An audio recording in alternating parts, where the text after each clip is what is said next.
अरे जर शेतीच राहिली नाही, तुला उत्पन्नाचे पैसेच मिळाले नाही, तर कोणच लग्न करणार आहे आणि कुठून पैसे आणणार आहे? कशाला प्रायोरिटी दिली पाहिजे, काय केलं पाहिजे आयुष्यामध्ये, याचा विचार आपण साधे केला पाहिजे. तुमच्या आमच्या सर्वांच्या आज देशामध्ये आपण जर विचार केला, 80% जनतेमध्ये 83% अल्पभूधारक शेतकरी आहे. त्या 83% अल्पभूधारक शेतकरी त्यांचा माल कोणाला विकणार आहे? त्यांनी काय कायदा केलाय? मार्केट कमिट्यामध्ये माल नेण्याची आवश्यकता नाही.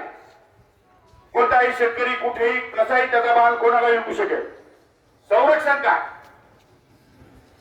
उद्या कोणताही व्यापारी माल घेऊन गेला, दिल्लीचा आला माल घेऊन गेला, राजस्थानचा आला माल घेऊन गेला आणि त्याला पैसे मिळाले त्या शेतकऱ्याला, त्याला संरक्षण काय कायद्यामध्ये? म्हणजे अनागोंदी कारभार, उद्योजकांचं भलं यासाठी जर कायदे करणार असतील आणि हा शेतकरी उद्या लागावा लागणार असेल, तर आपल्यासारख्या लोकांनी शांत बसायचं का, हा एक मोठा प्रश्न आहे. अशा परिस्थितीमध्ये आपण कधीही शांत बसू शकत नाही. त्यामुळे हा संघर्ष कायम आहे. हा सिन्नर तालुक्यातल्याच नव्हे तर देशातल्या शेतकऱ्यांसाठी, देशातल्या गोरगरीब जनतेसाठी जात पात धर्म या सगळ्या गोष्टी बाजूला ठेवून, पक्ष बाजूला ठेवून फक्त शेतकऱ्यांचं हित या ठिकाणी कसं होईल यासाठी लढण्याची आपण तयारी ठेवली पाहिजे. मित्रो, अजून तर काहीच नाही. हा प्राथमिक निषेधार्थ मोर्चा आहे भारतीय जनता पक्षाच्या विरोधामध्ये. आणि आमचे जे शेतकरी बांधव या ठिकाणी बसलेले आहेत, त्या शेतकरी बांधवांच्या समर्थनार्थ मोर्चा आहे. अभी दिल्ली बहुत दूर है. मोर्चाची तयारी करा. पुढचा मोर्चा दिल्लीला नेऊ. सिन्नरवालो शांत बसू नका. जे येतील त्यांच्यासह, जे येणार नाही त्यांच्याशिवाय मिळेल त्या मार्गाने दिल्लीकडे जाण्याची आमची तयारी आहे.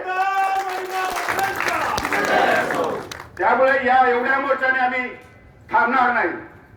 जोपर्यंत शेतकऱ्यांना न्याय मिळत नाही तोपर्यंत हा देशातला शेतकरी शांत बसू शकत नाही, शांत बसला नाही पाहिजे. अशा प्रकारची भावना मनामध्ये ठेवा. हे तुमचं आमचं एकट्याचं दुखणं नाही, हा आजार संपूर्ण भारतातल्या शेतकऱ्यांचा आहे. त्यामुळे हा जर कायमचा दूर करायचा असेल तर शेतकऱ्यांना हमीभाव आणि त्याला संरक्षण या दोन गोष्टी या केंद्र सरकारने कायदा करण्याची आवश्यकता आहे. आणि म्हणून महाराष्ट्रातल्या नव्हे देशातल्या तमाम शेतकऱ्यांनी आमच्या त्या राजस्थान आणि पंजाबच्या शेतकऱ्यांचं कौतुक केलं पाहिजे. मी विचार करतोय एवढी शक्ती संघर्षामध्ये, एवढी ताकद त्यांच्यामध्ये का निर्माण होते? का करतायत? महाराष्ट्र काय कमी आहे का? महाराष्ट्राचा इतिहास काय कमी आहे का? संघर्ष लढाई करण्यामध्ये महाराष्ट्र कधी मागे राहिला नाही. आज आपण का मागे राहतोय? हे लोक बॉर्डरवर आहेत. अनादी काळापासून आपण तुमच्या खलिस्तानी तिकडून जेवढ्या लोकांनी भारतावर आक्रमण केले, ती सगळी आक्रमण थोपवण्याचं काम या पंजाबच्या हरियाणाच्या शेतकऱ्यांनी केलंय मित्र. आणि म्हणून त्यांच्यामध्ये संघर्षाचा या ठिकाणी अंश आहे. तो अंश अतिशय समर्थपणे जिवंत आहे. त्याचाच उदाहरण आहे तिथल्या महिला, तिथले शेतकरी, तिथले पंजाबी, तिथले जेवढे काही समाजाचे लोक आहेत, सगळे लोक रात्रंदिवस रस्त्यावर जाऊन बसले.